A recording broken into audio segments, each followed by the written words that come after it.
Ethan, you really thought we would come here for your retirement dinner. You actually set a table by yourself. I stand at the doorway of the apartment holding a folded knit shawl that I washed and laid out this morning. The hallway is narrow and filled with the soft hum of the elevator machinery. Inside the small living room, balloons droop on strings like tired confessions. A cake sits half-opened on a table.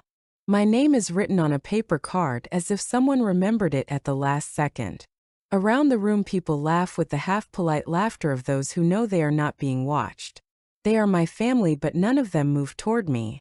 Ethan, my youngest son, leans against the wall like this is all a joke. Beside him stands Chloe, his wife, arms crossed like an unimpressed stage manager.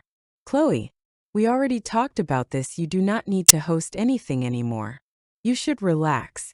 Stop trying to run everything like you used to. Ethan chuckles and shakes his head.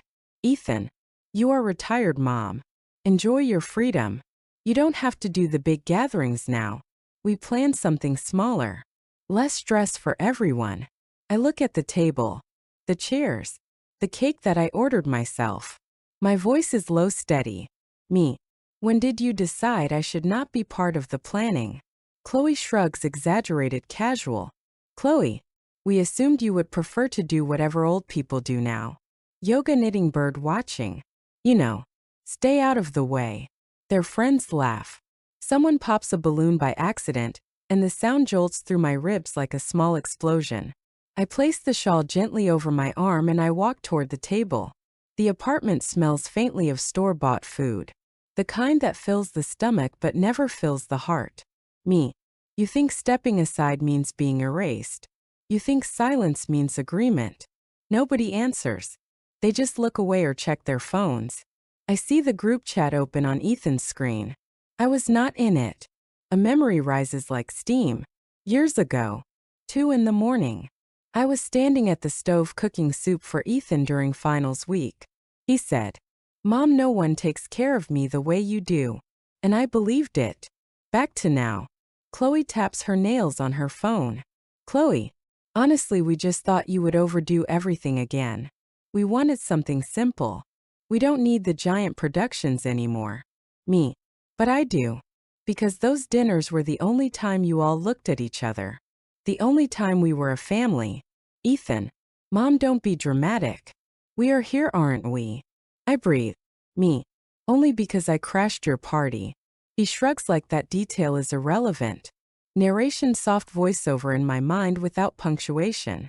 For years I existed like a switch, always on, always available. Dinners, rides, money, advice. Whenever someone needed support, I arrived before they finished the sentence. A life like the back burner of a stove, always lit but never seen. I learned to cook to soothe them. I learned to predict their moods.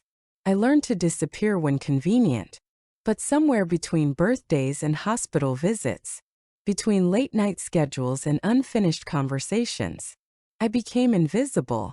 Voiceover continues. A few months ago, I signed up to teach cooking classes at the community center. Children and older neighbors watched me chop vegetables like it was magic. They laughed and thanked me. They looked at me, not through me. Chloe snaps her fingers in front of my face. Chloe, are you even listening? We said we planned it this way to help you. You should be grateful. Me. Grateful for what? For being left out of my own celebration. Ethan pushes off the wall, annoyed. Ethan, stop making everything about your feelings. This is why we did not tell you. We just wanted a chill evening. No stress, no guilt. You always overwhelm everyone. I look at him carefully. Me. I overwhelm you by caring. He looks away. Narration. There was a time when that sentence would have broken me. Today it simply settles into place like a truth finally spoken. I pick up the cake gently. I remove my name card from the table. My hands are steady. Me. Enjoy your evening. I hope the convenience is worth the cost. Chloe rolls her eyes. Chloe, don't storm out and make us feel guilty. Me. I am not storming out. I am leaving because I have something better to do. I turn and walk out. No one stops me. No one follows. Voiceover. I drive to the community center. The kitchen lights are warm. The counters are worn from years of chopping and sharing. Here people show up because they want to, not because they feel obligated.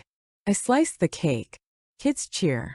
An elderly man pats my hand and says, "This tastes like memory." Someone else says, "Thank you for showing up." I feel seen, not used. Narration. Over the next weeks, I slowly change the rules of my existence. When my phone vibrates with a request for help, I do not leap up. I wait. Or I say no. I answer texts on my time. I am not cold. I am just finally equal. One evening, a neighbor says, "You have a talent for feeding people without disappearing." It feels like the first compliment that sees both my hands and my heart. Months pass. Then, a knock at my door. When I open it, Ethan and Chloe stand there. They hold grocery bags awkwardly, like children caught cheating on a test.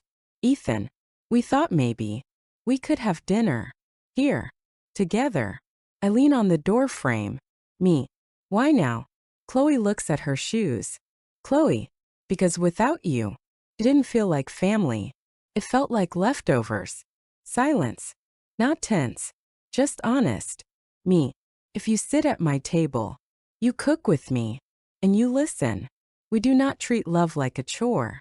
They nod quickly. Eager. Uneasy. Narration.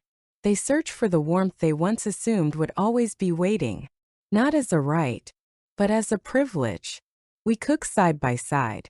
They chop vegetables too slowly. They spill sauce. They laugh nervously. They try.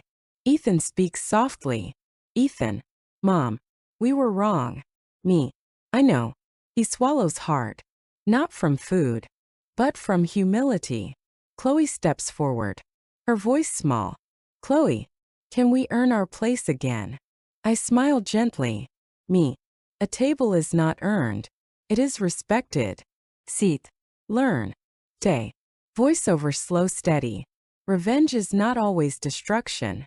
Sometimes it is letting others feel the emptiness they created, and then watch them choose to return with open hands instead of demands.